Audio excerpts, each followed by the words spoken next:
Jon Favreau interview, A.B. Convert. All right. Everybody speeding?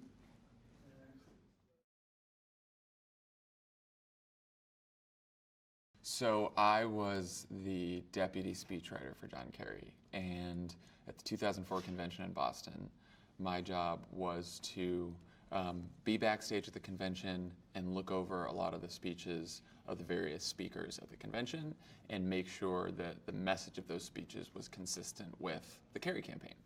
And so I did this for a bunch of different speakers, and then the Obama speech came along. And Barack Obama was giving the keynote address at the convention. And he had done one event with John Kerry, so I'd sort of heard of him. So I get a call from Josh Gottheimer, and he tells me there's a problem with the draft of the keynote address that Barack Obama is delivering. I said, what's the problem? He said, well, there's a line in that speech that John Kerry also wants to use in his speech. And I said, okay, so what do you want me to do about it? He's like, well, you're at the convention. Obama's supposed to be practicing at the convention, so if you could go and let him know that he needs to take that line out of the speech, that would be great. And I'm sitting there, I'm 21 years old, thinking, oh, great, cool, that's what I get to do now. So I walk down the hall where Obama is practicing his speech for the very first time, and I see Robert Gibbs there, who had been my boss in the Kerry campaign before he went to join the Obama campaign. And I went up to Gibbs and I said, hey, I was just told he has to take this line out because Kerry wants to use it. And Gibbs looks at me and he's like, I'm not telling him, you tell him. It's his favorite line. I walk up to Obama. Obama's like, what's going on here? I walk up to him, I introduce myself, and I tell him what's going on. And he comes right up to an inch of my face. And he looks down at me and he's like, are you trying to tell me I have to take out my favorite line in the speech? And at that point, I pretty much lost consciousness, so I don't remember what happens next. But David Axelrod eventually grabs me and introduces himself and says, all right, son, let's step out in the hall and maybe you and I can rewrite the line together. And so we did. It was a brief exchange. I don't think he was very thrilled with the exchange. I figured I would probably not talk to him again because I don't think he was too happy. And I thought that was too bad because, when I heard him deliver the speech that night, I thought, it was incredible. And it was better than it read on paper, frankly. And I thought to myself, if a politician can get up and deliver a speech like that and still compete in national politics, that's someone that I want to follow. A lot of people see that speech as this call for the country to come together. There are no red states, there are no blue states, there are only the United States of America, and that part of that is true. I also saw it as Obama's attempt to sort of redefine patriotism as something that's rooted in fundamentally progressive values, that we are all connected to each other, e pluribus unum, out of many that we are one. And for so long, Republicans define patriotism as chest thumping and flag waving and, only supporting the troops and all that. And Obama defined it as sort of taking care of each other and being a country where we have not only rights but responsibilities and obligations to one another. And to me, I thought Democrats need to start saying that.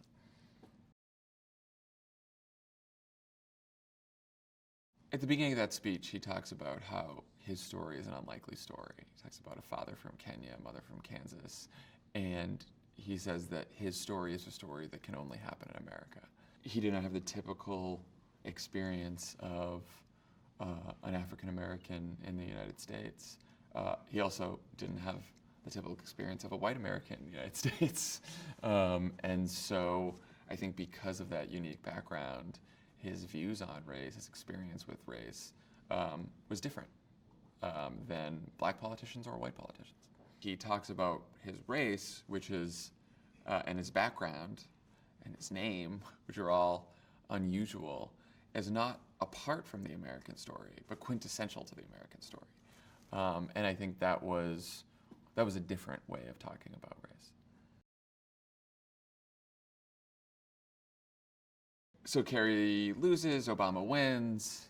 I have no job. I go move back in with my parents, and I get a note from Robert Gibbs. He said, "Oh, I hear you're a speechwriter now," and Obama doesn't think he needs a speechwriter because he wrote the 2004 convention speech on his own. But I told him now that he's a senator with a national profile, he's going to need to learn to work with somebody. So would you mind coming in, having breakfast with him, see what happens? So I had breakfast with Obama his first week in the Senate in 2005 in February. And it was probably the easiest job interview I've ever had. He made me feel completely at ease. He wanted to know why I got into politics, what my family life was like, where I was raised, what I studied in college. He asked me about my theory of speechwriting. I had none, but I did tell him that his speech at the convention was different, and it was honest. It had integrity and inspiration, and more importantly, it told a story. For too long, I thought that speeches were, from Democrats and Republicans, seen as collections of sound bites and applause lines. And Obama, when he delivered a speech, when he delivered the 2004 convention speech, it had a beginning, a middle, and an end. He didn't care whether every single line landed and elicited applause. He just cared that he told a powerful story that was compelling, and that's what he did. When I started writing for him, I had to unlearn some of the bad habits that I had learned being on the Kerry campaign. And by the way, not just because of John Kerry, that's how Democrats and Republicans gave speeches. So I had to unlearn the habits of a professional political speechwriter. And what helped me do that partly was, over Christmas, I had read Dreams from My Father for the first time. I think even more than the 2004 convention speech, reading Dreams from My Father made me want to work for Barack Obama, because I thought to myself, if someone can write this honestly about race and about his background, about his life, about his faults, his flaws, his doubts, and still run for national office, that's someone that I want to work for. I want to stick this out and see what happens. Barack Obama is someone who, I think when he was president, one of his best qualities was empathy. He was always able to put himself in other people's shoes. He was always able to see the other side of things, argue the other side of things. And I think that comes from his biography and his life and having a foot in many different worlds. His father is black from Africa. His mother is white from Kansas. He grew up in a very impoverished place in Indonesia for a time. He went to one of the wealthiest private schools in Hawaii. His family's from all kinds of different places, his extended family as well. And that made me think, that was a struggle for him to figure out his own identity because of all of that, but it also allowed him to step outside of himself and understand what other people were thinking, believing, hoping, wishing, no matter who they were or where they came from. He did not have the typical experience of an African American in the United States. He also didn't have the typical experience of a white American in the United States. And so I think because of that unique background, his views on race, his experience with race, was different than black politicians or white politicians. I think he came to see himself as that classic American blend. But, there was, I think at one point in the primary, there was this whole thing, is Barack Obama black enough because of his background? And I remember he used to say, when I'm trying to hail a cab in New York and I can't do it, I'm certainly black enough then. So for all the discussion about how, he is from this mixed race background, I do think he definitely had many experiences that are typical of black Americans. From the beginning of the campaign, his belief was we have different beliefs, we come from different places, we have different backgrounds, and yet there is something that connects all of us as Americans, because this is a country that was founded not on, allegiance to a specific ethnicity or tribe, or, people of a certain background. This is a country that, unlike many other countries, was founded on an ideal, a set of ideals. Because this country is founded on a set of ideals, allegiance to this country and patriotism is about whether you believe in those ideals and you believe that we can reach those ideals together, even though there has been a history of systemic and institutional racism in this country from slavery on until the present day, and all kinds of discrimination, not just for Black Americans, but all kinds of different ethnic and racial groups. Despite all of that, despite all the struggle, having that North Star, the set of ideals that this country was founded upon, that's what gives us at least the possibility of coming together and rising above those tensions. And I think his belief in hope stems from his experience with his own life and with race in America. Katrina was a moment for Obama. I think it was the moment that he seriously thought about running for president for the first time. His decision around Katrina to avoid saying, George W. Bush and the federal government failed on Katrina because they don't care about Black people, was not about trying to necessarily avoid race.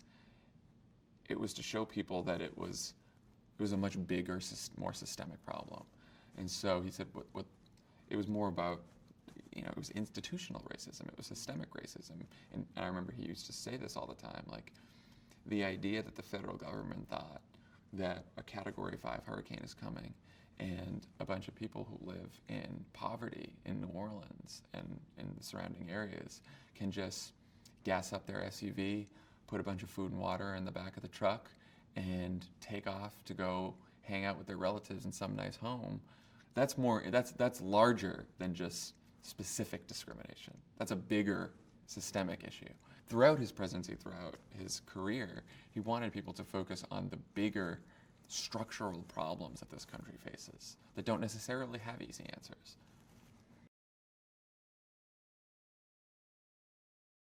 I always took the lead from him. Every time he wanted to deliver a speech, I would sit down with him for 30 minutes to an hour and just get a download from him on what he believed, what he wanted to say, what was on his mind, and every speech would come from that initial session. And I tried to make sure that if he wanted to say something that was uncomfortable, maybe not popular, that I didn't sand that down, that I let him say that. I saw it as the job of, if his political advisors, if his communications advisors, if they wanted to scrub that language and have that fight with him, go for it. But I was his speechwriter, and my job was not to, bring my own political judgment or biases to the job. It was to reflect not just how Barack Obama spoke, but how he thought. So that's how I saw my job. I remember walking into the campaign on a Friday in Chicago, and suddenly I saw that Brian Ross piece on ABC about Jeremiah Wright, and I saw those tapes, and I think the whole campaign was stunned. We couldn't believe that we didn't know this was coming. We didn't have that research, which was interesting. And it was a real moment where I think we had been on a roll. Barack Obama had won Iowa, New Hampshire, South Carolina. He did great on Super Tuesday. And suddenly this becomes this existential threat to the campaign. His advisors said, okay, let's have him do a round of cable interviews. He will talk about how obviously he doesn't agree with this, he wasn't in church for these, and we'll have him stick to the talking points. He'll do a round of interviews, and maybe that'll be that. And I thought to myself when I heard that strategy, I was like, I don't know if this one's going to work, but I see where the idea comes from. So go to bed that night. I feel very unsettled, and wake up Saturday morning, and there's a senior staff conference call, and I get on the call, and I hear Axelrod tell everyone he wants to give a speech. He wants to give a speech not just on the Jeremiah Wright situation, but on race in America, and he wants to do it Tuesday. It is Saturday morning, and he's going to deliver a speech on Tuesday, and I'm like, hi everyone, speechwriter here. When am I going to talk to him? When am I going to meet with him? And Axe is like, well, I think you should head into the office, and I'll come in soon, and you and I can go through it together. Fine. So head into the office, sit down with Axelrod, and the two of us sit there for like an hour trying to work through what he might say. Finally, we just stopped, and I said to Axe, I was like, we can't do this. I can't do a first draft of the speech for him. This has to come from him, and he knows that. And it's a waste of our time to start trying to figure this out now. He said, yeah, you're right. So 10 o'clock that night, Saturday night, Obama had just finished a whole day of events, and I get a call from him. My first question to him was, how are you doing? And he said, I'm running for president, and this isn't fun, but this is what running for this office requires, and I owe people an explanation. And more than that, I've wanted to talk to people about race in America for a long time. And so this is an opportunity to do that. And then he said, I have a few thoughts off the top of my head, but you'll have to organize them, but I'll just kick it off with a few thoughts. Well, his few thoughts were the most well-organized, fleshed-out outline that I had ever heard. He is nothing if not a legal mind who thinks in paragraphs and outlines and structures, and so it was, all right, I want you to say 1A, 1B, 2, and he went through the whole thing, and we talked for about an hour. He talked about how he wanted to close the speech with a story about a young woman and who was in South Carolina, and she was sitting with a group of organizers in South Carolina. Her name was Ashley, and she was an organizer for the campaign. She said, let's have everyone go around and say why we're here and why we're working for Obama and why we're on this campaign. And she said, she told a story about how she was poor, her mother had been sick, and they didn't have a lot of money. And so she told her mother that mustard sandwiches, just bread and mustard, were her favorite thing ever. And her mother couldn't understand why she said that. And she, revealed to everyone that the reason she said that is because she wanted to help them save money, and they couldn't afford more than that. So, she goes around the room, why are you here? And this elderly African-American man, he says, I'm here because of Ashley. And so Obama tells me that story, and he's like, I told this in church for around Martin Luther King Day a couple months ago, and Valerie Jarrett just brought it up and said, what do you think about using it to close the speech? And he's like, I don't know, is it bad to close the speech with an anecdote I used somewhere else? And I'm like sitting there in tears. I was like, no, of course not. Definitely use that. So I said, all right, so when do you need the draft? And he said, okay, so it's about midnight now on Saturday. Why don't you go off, write a draft, and get it to me by Sunday evening? I probably won't read it until I put the girls to bed. Hung up the phone with him and freaked out a little bit, and then decided to go right to bed, and woke up at 6 a.m., went to the Starbucks down the street in Chicago, and sat there and banged out a draft of the speech. And I sent it to him at 8 p.m. that night.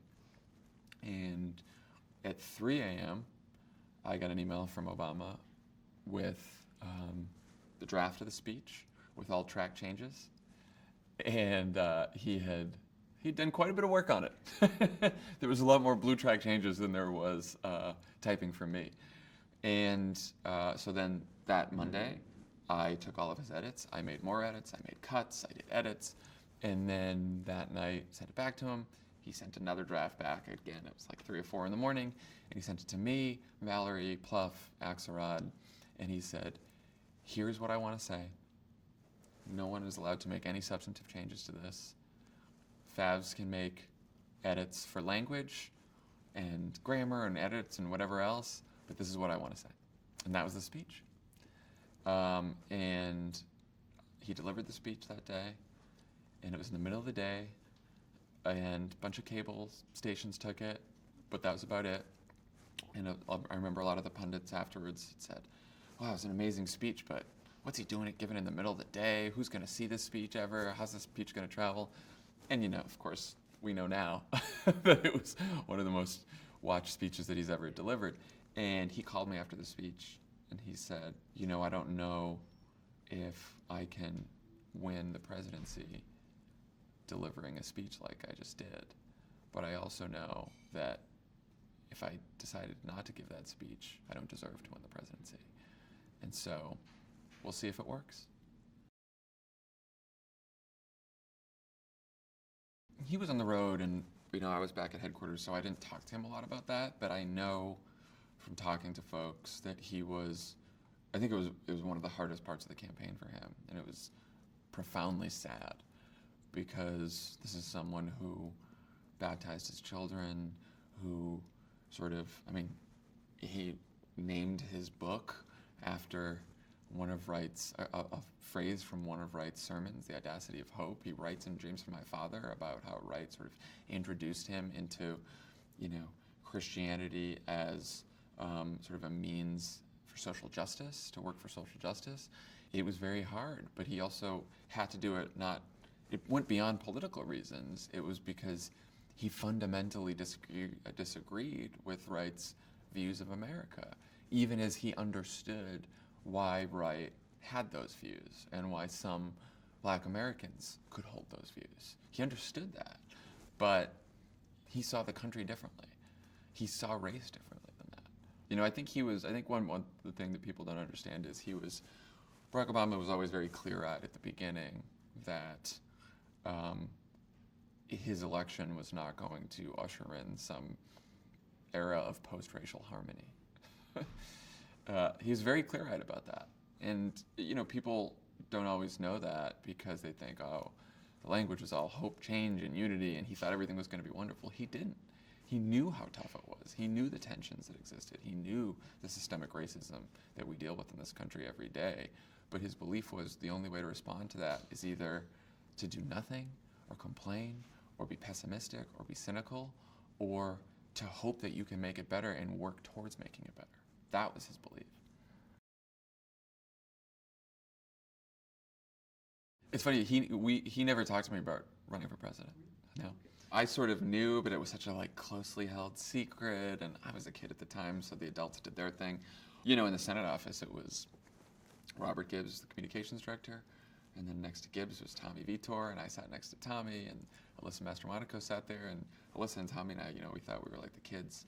And we sort of knew something was going on because when he planned the book tour for Audacity of Hope, Gibbs had a big map of the country out, and he was planning the tour in swing states. And it was the middle of January. Gibbs just called me into his office, and he said, are you ready to move to Chicago? Because he's going to run for president.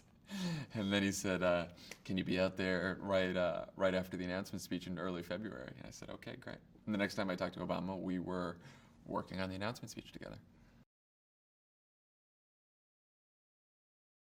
Look, I knew she was concerned about him running because of what it would mean for their family. She didn't really trust politics or like politics. I think that ultimately she had this sense that, just because she didn't like politics didn't mean she didn't care deeply about the issues that we debate in politics. I think she cares very deeply about those issues, clearly. And so eventually, she talks about this in her book, I think she remembered the time that he brought her to an organizing meeting on the South Side and talked about the world as it is and the world as it should be. And, I think that she fell in love with him for all the reasons people fall in love with their partners, but I think there was something even bigger in how he viewed the country and what he could do for the country and what we all are obliged to do as citizens is one of the reasons she fell in love with him and one of the reasons she ultimately decided that it was, the right move for him to run and was supportive. I just remember the first controversy when, there was that speech, the first time I've been proud of, my country or whatever, which is out of context completely. And I think she was hurt and angry, and as much as she knew that politics could be a nasty business, I don't think she had experienced just how bad it could be until that moment, and I think that was hard for her. For me, watching her go from that moment to delivering one of the best convention speeches I've ever heard any Democrat or person deliver at a convention a few months later at the 2008 convention, it was fantastic seeing that. To me, the speech that really encapsulated his view on this issue, on race, during his presidency was the speech he delivered in Selma. And to me, it's one of my favorite speeches he's ever delivered. And I can say that and brag about it because I wasn't there. So I didn't have a hand in writing it. But he has a couple paragraphs in the speech where he said, look, we can't deny that structural racism, institutional racism, even everyday racism is a part of this country. And people who try to deny that are ignoring the realities of the situations that Black Americans face every day. They face prejudice, discrimination, that there's a wealth gap, that there's a health gap, that there are all these issues that the Black community faces, that there's police brutality that's targeting unarmed Black Americans. Can't deny that that's going on. We can't deny that is a problem that has been with us in this country. It is the original sin of this country, slavery and the racism that came from slavery. That was the legacy of slavery that went through the Jim Crow era, that went through the Civil Rights era, that is with us today. Can't deny that. But we also can't deny that we have made progress on race in America. And denying the progress, that's a problem too. The idea that we had the first African American president, that there's Black Americans have risen through the ranks of American society, that we've had a Civil Rights Act, a Voting Rights Act, that we see people voting, and we have Black representatives in this country. We can't deny that progress. And that progress, that's not something for us to say, oh, okay, we did this now and everything's fine and we can all sit back and relax. That progress is there to give us hope that the progress left unmade is still possible. I guess when he was in the South sometimes, and he was in a Black church, I think the Spirit would move him. I mean, he did part of his rhetoric and his rhetorical style. It really was drawn from preachers, right? From Dr. King to, some of the Black preachers that he had come in contact with through his political life and his life as an organizer. And, in preparation to write for him, it wasn't just look back at old presidents, John F. Kennedy and Roosevelt and the like, and LBJ. It was, we did a lot of reading of Dr. King and how Dr. King spoke. So Dr. King, especially towards the end of his life, becomes much more radical, talks a lot about the ills of militarism and capitalism, and focuses a lot on not just racism, but poverty. And yet, in his rhetoric, Dr. King sort of grounded his beliefs in the founding documents.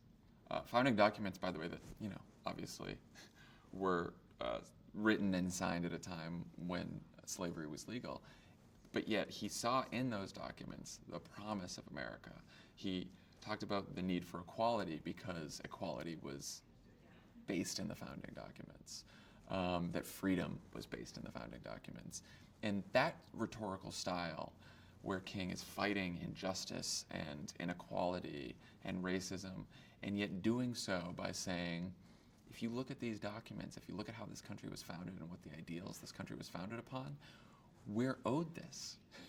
We are owed a country that actually reflects these founding documents, even though the men who signed these documents owned slaves. Obama saw that rhetoric and studied that rhetoric, and that's how his rhetoric was as well. That's how he spoke as well.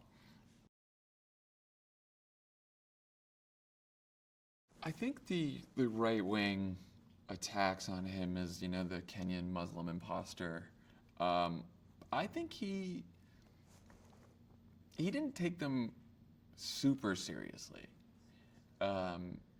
He wanted to address them, but I think for a long time he treated those attacks as yet another example of how stupid politics could be. That politics is a game, that, it's filled with name-calling and insults. And, of course, I think he saw it as specifically racial in nature, but he saw it as just one more example. I think I remember him saying, if I was a white president who was a Democrat and a liberal, they'd find something else. It wouldn't be race-based, but it would be something else. So I think for a long time in his presidency, he saw it like that. I think the birther stuff from Trump got to him. I don't know if it made him angry, because I never really saw him get angry. But clearly, when we were writing a speech for the White House Correspondents' Dinner, and Barack Obama had just, in one of the most bizarre scenes I had witnessed in the White House, had to present his long-form birth certificate in front of the National Press Corps in the briefing room, and then that weekend deliver a speech at the White House Correspondents' Dinner that was supposed to be funny. We decided to make sure there were a lot of jokes in that speech about Donald Trump and about his crazy birtherism, and I can tell you that the president was delighted to tell those jokes.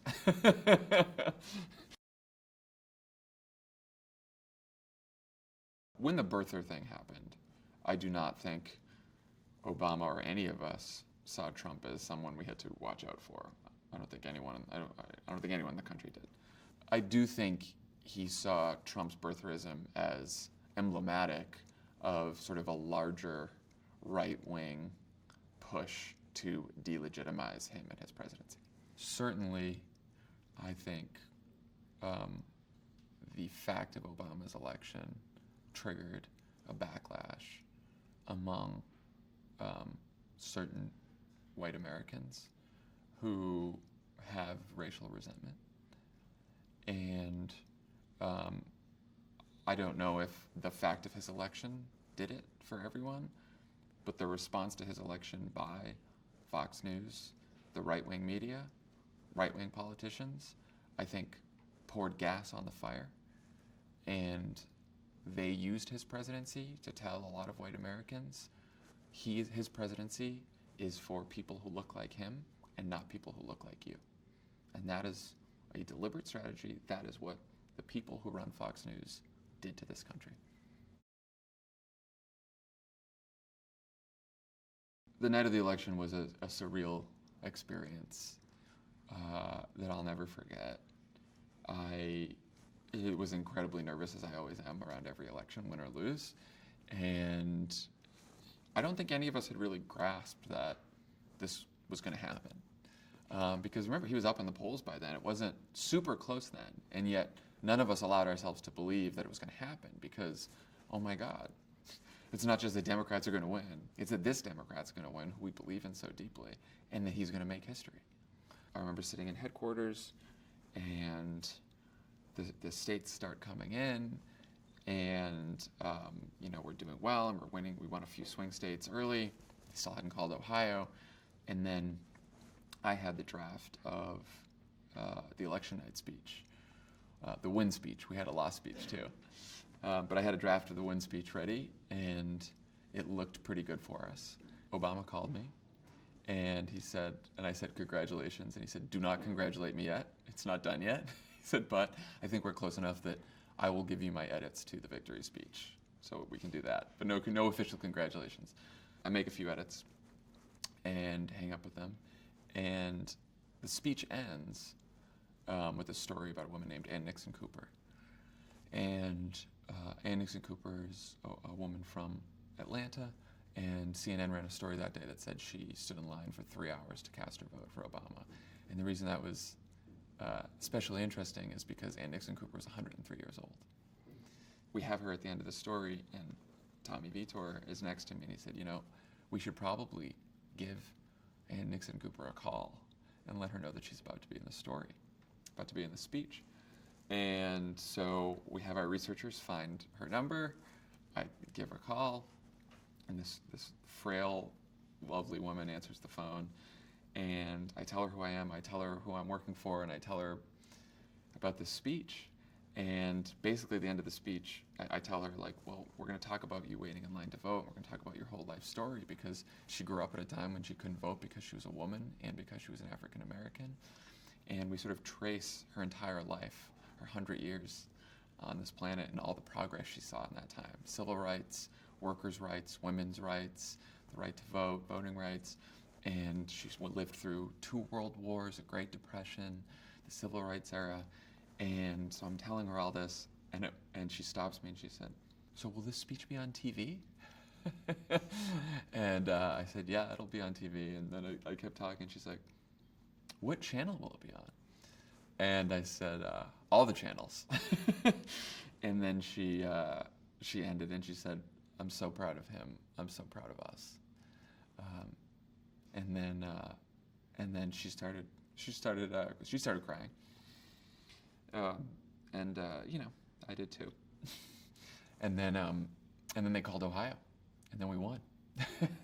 And everyone's cheering in the campaign, and I hid under my desk, and I talked to Ann Nixon Cooper for a few more minutes. So that was election night for me.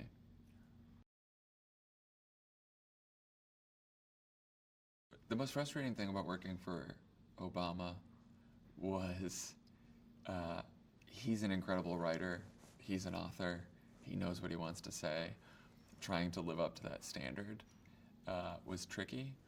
I think what was difficult for both Barack Obama and the speechwriters was that every time there was some big problem, challenge, scandal, controversy, inevitably someone on the staff would say, "Oh, he should give a big speech." There's this history of Barack Obama giving a speech and solving a problem that usually came from the race speech. And we had this, Dan Pfeiffer and I would always have this joke that people on the staff would say, "Oh, we need a race speech for the economy. We need a race speech for the oil spill. We need a race speech for Syria." Right? So every time there was some big problem, it was, if only Obama went out there and gave a big speech like he did on race, everything will be fixed. And of course, that's not how politics works at all. And that's certainly not how governing works. But that would always be frustrating to us. I was never frustrated when he wanted to pull back and not take a big swing at his critics or go on the attack, partly because I think I had so internalized the Obama mindset that it became sort of inseparable from my own view of the situation. I can tell you that anyone who follows me on Twitter or listens to my podcast, now that I've left the Obama presidency, I don't have that restraint anymore that I did when I was in the White House and working for Barack Obama. But at the time, and I still think even today I probably could use more of that Obama-like restraint. I think we all could. After the 2012 Democratic Convention, gave a speech the convention, and it was sort of panned by a lot of the pundits. And I was pretty pissed. Obama was pissed. We were all pissed because we were pretty happy with the speech. And I remember we were flying to our next stop afterwards, and I was sitting with Obama, and I was complaining about Politico or someone who was criticizing the speech. And he was too, and we kept going. He finally stopped. I kept going because I love critiquing the media. And at some point, he finally looked at me and he goes, "Hey man, how do you think I feel?" He's like, "Every day I go out there knowing that at least half the country doesn't like me, doesn't think I'm doing a great job." And you got to just keep going.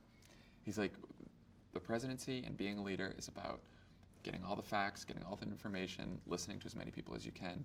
But then once you've done all that, you have to make a decision, and you have to let the chips fall where they may. And some people might like it, some people might not, but he can't let you get you down. To me, that was how he handled the presidency.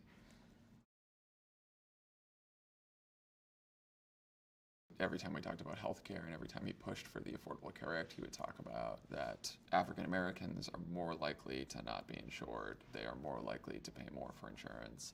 And so, and same thing with Latino Americans and other minority groups in this country, that, you know, over time, sort of there is a health gap in this country where if you are poorer and blacker, you are much more likely to either not be insured or have health problems than if you are wealthier and whiter. Most people in the country have health insurance, and most people in the country are relatively happy with their health insurance. And so we had to frame the debate around, yes, maybe you're happy with your health insurance, but there are certain protections that every person who has health insurance should have. And even if you may be happy with your health insurance right now, if you get sick, you might not have that protection. And so that's why we want these insurance company protections, as well as the expansion of health insurance to those who don't have it. His sense of humor was always about the absurdity of politics. And he loved to poke fun of just the craziness of White House life and the political establishment and DC media and the Republicans and stuff like that. When I think about his presidency and race, the line that always sticks with me is what Ta-Nehisi Coates wrote, that for 8 years he walked on ice and never fell.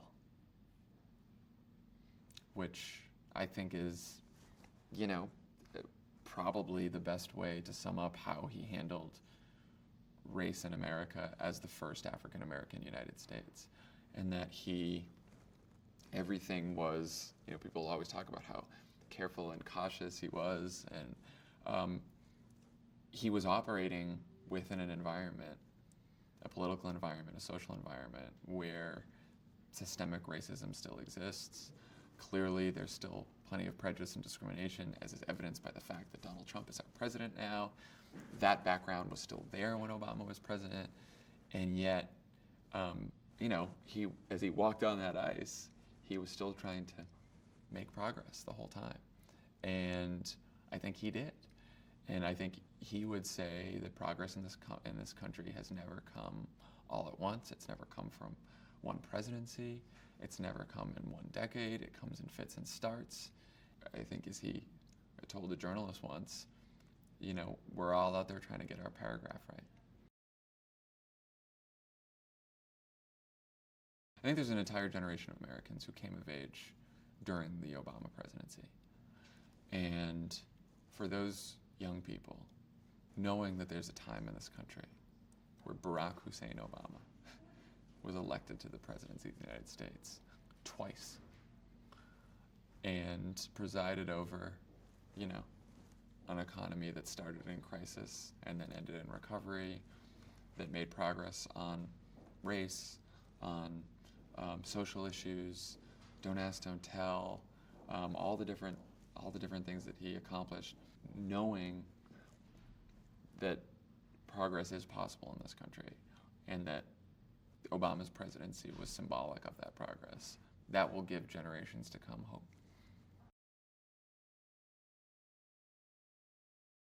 Yes, we can was a tagline that David Axelrod came up with for Obama's 2004 Senate run, and it was part of, I think, some of his campaign ads. When he started running for president, I knew that it was part of the Senate campaign, so we didn't really use it in speeches that much until the New Hampshire primary speech. And, it was, we had briefly used it a couple weeks before in some speech he gave in Iowa. We had brought it back just because we thought it was a good idea. But in New Hampshire, it became more important because he lost the primary. And even before he knew he was going to lose, he called Ben Rhodes and me and said, look, even if I win this thing, it's going to be a long path to the nomination. It's going to be a long path to the presidency, and the presidency is going to be tough too. And I want to give people a sense that this isn't easy. This will be really difficult, but that there's hope. And that's what our history teaches us.